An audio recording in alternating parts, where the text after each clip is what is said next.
Always true. We ask the questions. What is needed in the world? Is that going to be?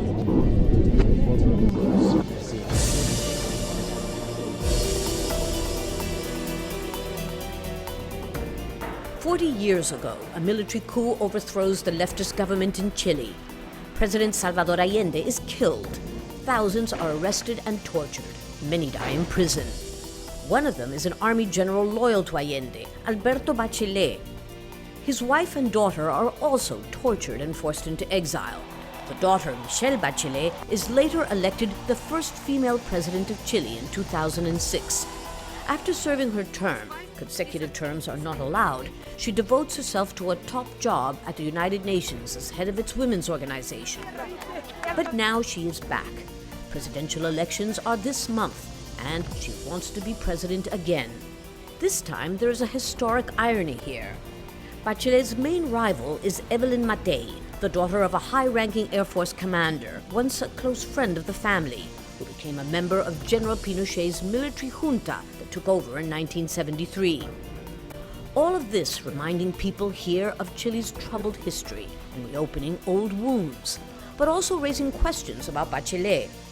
The country is now more divided economically. Nationwide street protests are a common sight, and some say this is the result of a free market economic program that she too supported as president. Others point out that Bachelet's job at the UN had positioned her well to be a future Secretary General, and don't understand why she gave it up. We'll discuss all this with Michelle Bachelet today as she talks to Al Jazeera. Michelle Bachelet, welcome to Talk to Al Jazeera. I'd like to start by asking you something that puzzles a lot of people. As you know, the maxim is that it's a good thing to quit while you're still ahead. So why would you leave a top job at the United Nations to try for the presidency again in this country when, by all accounts, this country has become far more difficult to govern? I love my country, and I love the people of my country. And I couldn't, if I would say, be deaf to the call of so millions of people asking me to come back to my country to lead the process that we need to, I would say, achieve in this new period in Chile. But you said this before, Chile is not the same country that it was 4 years ago. What do you see that has fundamentally changed? Well, I mean, Chile it's a country who has, I would say, have a positive development, and as such has been respected all over the world, and has a lot of things to show and a lot of things to share with many countries. But we still have challenges like inequality. But what really changed, I would say, is probably as a consequence of democracy. People are more aware of their rights. People are more empowered.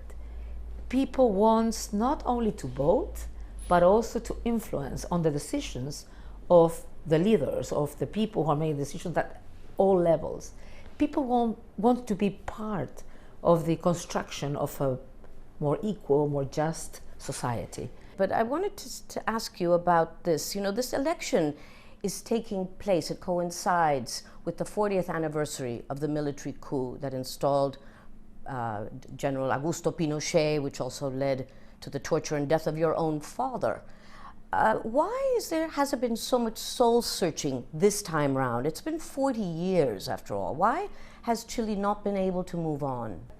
From the 30th anniversary on, and this year particularly, there was so much information on the media, new films, images that nobody have seen ever before, that I would say created sort of, and it has been seen by children that were not even born at the time. So it has been really interesting what has happened in the society, because Chile has moved on in the sense that it has, I would say, a global consensus, a global agreement that we want a shared future, that we cannot change the past, but that the future depends on all of us. Global doesn't mean everyone, but it means the majority of the people. And also what we have done during this 40 years anniversary is to reflect on why these things happen to our country. And I think the biggest effort has been to try to learn from the lessons that we can take from the past to build a better future for all. But you've talked about wounds that haven't healed. Yes, there are people whose wounds haven't healed because the society still is lacking of truth and justice. For Michelle Bachelet and her mother, Chile's political struggle has been personal. Just last month, they appeared together at Villa Grimaldi, a detention center where they were held after the military coup. Both of them were tortured and later forced into exile, first in Australia and then in East Germany, where Bachelet finished her medical studies. You and your mother were tortured, were sent into exile. Have you healed? Are your wounds healed? Do you Yes. feel you've had justice? Well, personally, this has been a long process. Of course, many years ago, there was a lot of pain. It hurt a lot, many times a lot of rage. But you know, what I happened to do is that I transform sort of those kind of feelings. It was not rational. It's just something that happened with me, and of course in my mother also, in her own personal evolution on this issue. We really felt that the more important thing that we can do and contribute to is to enable or create the enable conditions for a future, shared future, for a society that would really learn how to deal with conflicts. Every society has conflicts. And how we could deal with a history, but on the other hand, how we can ensure that never again something like this would happen in our country, on the sake of future generations. You said once that, and it's obvious that the military coup affected you profoundly. You said that it made you more humble, but also more ambitious. What did you mean by that? Well, I don't remember having saying that I'm more ambitious. It was, at least that's what it was written. Probably, but I don't know what I mean, I don't remember saying that because I don't usually feel that I'm so ambitious. But probably more humble, but also maybe if I said that, I would mean ambitious in terms of a better country, a better society, a place where everybody can feel identify with, where everybody can have a place and ensure the rights and opportunities. But I would say humble anyway, of course, because you also learn not only intellectually, but physically, the limits, that there's no eternity, and so you know that that you're not that you're a person with a lot of good, but also limits in your life. But on the other hand, I think what I learned the most is how could we never again live in a country who can be described by some authors as a country of enemies. Because you know what and this is something that I not only think intellectually, but I also do it every day during the campaign. There are 9 candidates. In that sense, I have 8 adversaries, but I will never see them as enemies. And that's how I want also to develop the campaign in a fair, transparent, and a positive way. Well, that brings me to my next question. Your main rival in this race, Evelyn Matthei, is someone you've known since childhood. Your fathers were very close friends. They were both Air Force generals in the Chilean Air Force. Your father died. Her father went on to become one of the top leaders of the military dictatorship, a dictatorship which she has always supported. How do you feel about having Evelyn Matthei as your rival, of all people? What I feel is that she, of course, is a woman, and as I feel about women, she's capable. But in some way, the media was very excited about this issue and spoke of us like clones, like the same. And even though we did have a childhood that we share because of military bases, we represent different things. We represent 2 different projects of country, of society. And I think the Chileans will have to decide which is the project of society in which country that we're proposing they want to live in. And there are problems the people here are increasingly concerned about. Although social and economic indicators suggest the country is moving in the right direction, for example, life expectancy is higher than ever and unemployment the lowest in history. Yet, Chile's wealth is increasingly concentrated in fewer hands, limiting opportunities for social mobility. Bachelet's opponents say that during her term as president, she backed the economic system that perpetuates these inequalities. Well, Chile has, as we all know, one of the most open free market economies in the world. It's been described as the Latin American success story, yet the protests have been non-stop over the last 3 or 4 years because wealth is unevenly distributed. In what way would you, if you are elected, change the economic model of this country, which at one point you very much supported? No, I mean, during my government, we clearly supported the idea of the economic growth, because any country needs to grow economically. But we introduced very strongly what we call the social protection system. And I believe that you can have economic growth with equality. And we have a very good examples on one of the policies that one of the main reforms that we want to develop, and that is the educational reform. Because education maybe is not the one who produces directly poverty and inequality, but can reproduce and maintain inequalities and poverty. But we need to do a lot of other things. We're going to do a tax reform that will mean that the ones who have more pay what it needs to be paid, and that will also introduce more equality in the tax system and in the whole society. We'll continue with very strong social reforms. We're going to make a new constitution that really can I would say, break the deadlocks that we still have in our constitution from the dictatorship.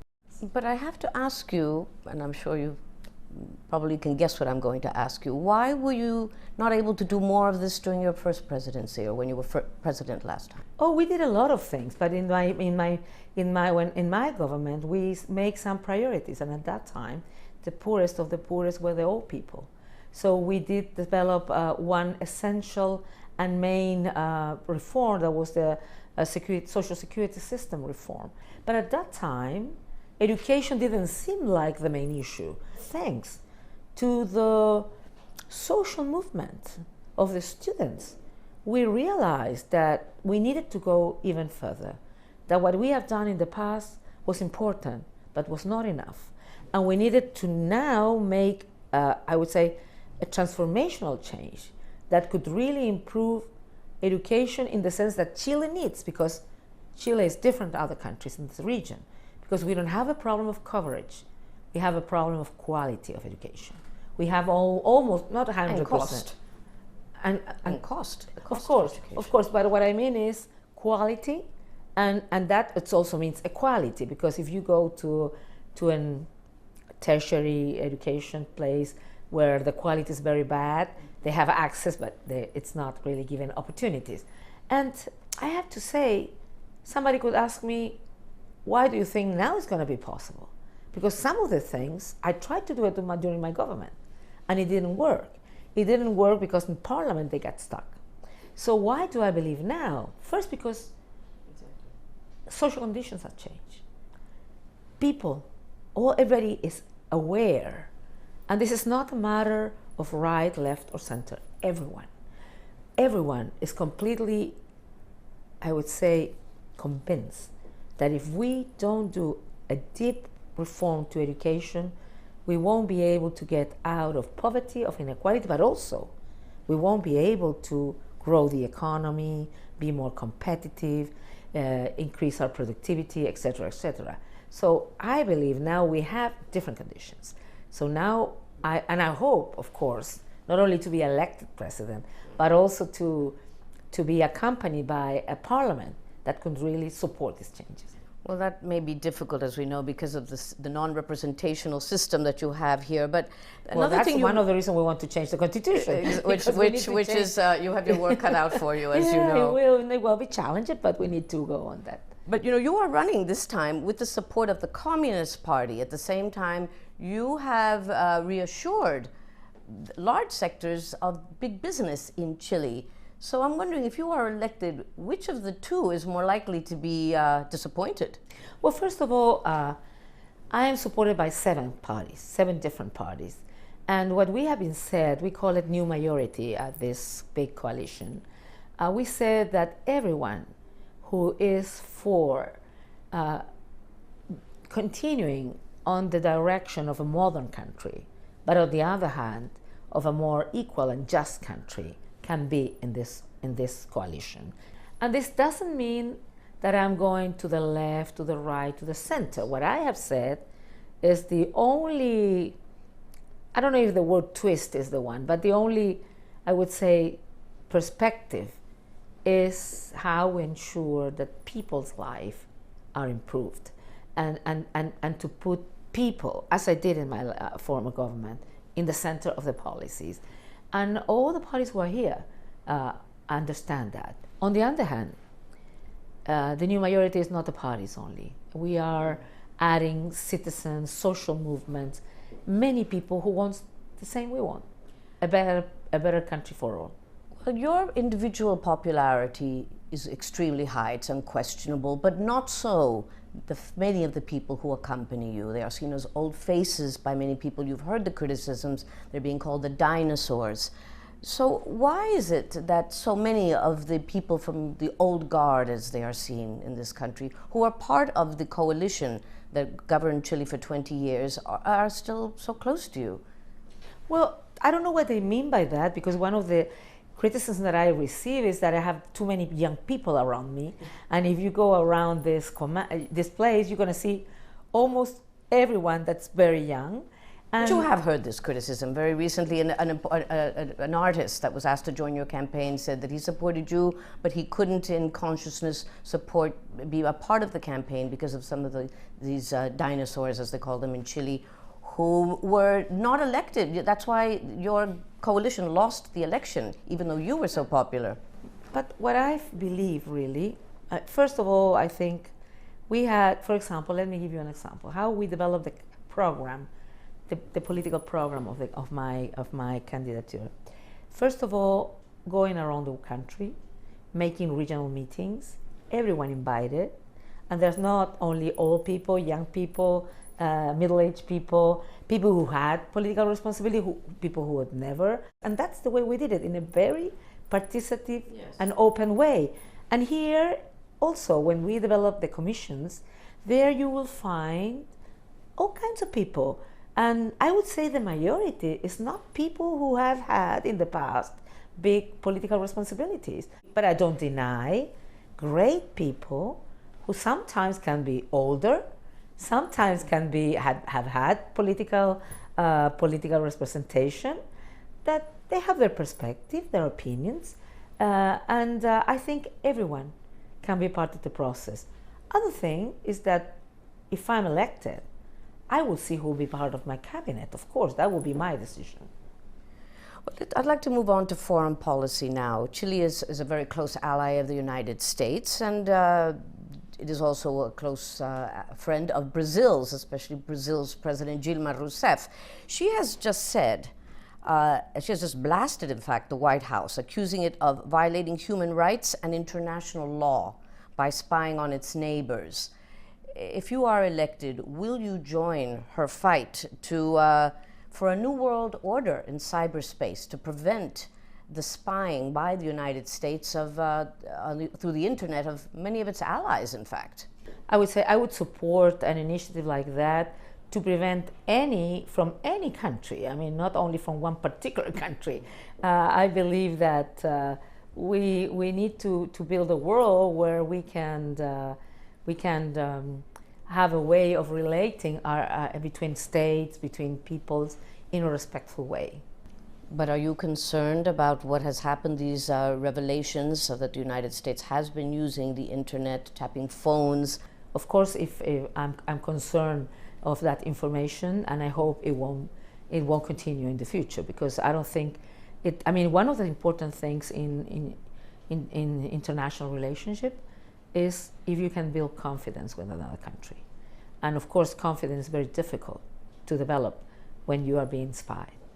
You, like many leaders of Latin America, were very happy when President Barack Obama was first elected. He promised to write a new chapter in relations between the United States and this region. Have you been disappointed in his performance in that regard? I believe that President Barack Obama really wanted to do that. The first challenge he had, it took him like 9 months to be able to have somebody in charge of it. But on the other hand, with Secretary of State at that time, Hillary Clinton, we did develop, the region, a lot of things, a lot of activities linked to social protection, linked to development, to confronting poverty, tackling poverty, etc. But I also want to say that one of the things that President Obama told us in that first meeting we had in Trinidad and Tobago was, we are going to respect the countries, of course. I don't have the experience the last 4 years, but I believe that that is a way that should be the way of continuing together, not like the big brother and the small brother, but more like a partner, a more equal partner. And if that's so, I think that's a good thing. Returning to Chile again, as you know, the United Nations Special Rapporteur on Human Rights has just called on the Chilean government to stop using what it calls harsh anti-terrorism laws against its own indigenous Mapuche people. These laws were widely used during your presidency, in fact. Do you think that that was a mistake? And what would you do this time round if you were re-elected? The first thing that I have to say is that I sent a bill to change that law. It was really reflecting more the time of the dictatorship. Many of my good friends, lawyers and parliamentarians who were experts in law, they would tell me, we have a very important group of laws that are enough to deal with what should be done, because we're not talking about people being part of an Aboriginal group, where people doing some situations over the law. We have to separate this. So I think it was a mistake that it was applied during my period of government, and I have said I would never do it again. But I have to say that as long as it's there and we don't change it, anybody else can use it. So we need to, it's not only about making a commitment saying, I think it was a mistake, it won't be done again. I think we need to really change that law. As we know, Latin America is a bastion of male chauvinism, yet many countries have decided to elect women, from Costa Rica to Brazil to Argentina, very likely in Chile as well very shortly. What is happening here in this region? Well, only good news, I can say. No. Well, I think that, maybe it's too soon to have a profound analysis on that. What I think it shows that Latin America, as many other parts of the world, have very capable women, and that women can contribute to the society in all areas, and that maybe what women are representing, proposing to the country is something that people are believing in, thinking that it gives them hope and the possibility of improving their lives. I don't think it's an issue linked to gender, to be honest. We do have in my country, as I said before, 3 women this time, candidates, 3 women, but we represent different projects. But the important thing maybe is also that more women are there, I would say also, to go into the competition. But the important thing is that I think when you start having women who are successful as president in one country, other people start seeing that electing women is not only not a problem, but it can be a great opportunity for the country. Michelle Bachelet, thank you so much for talking to Al Jazeera. Well, thank you very much.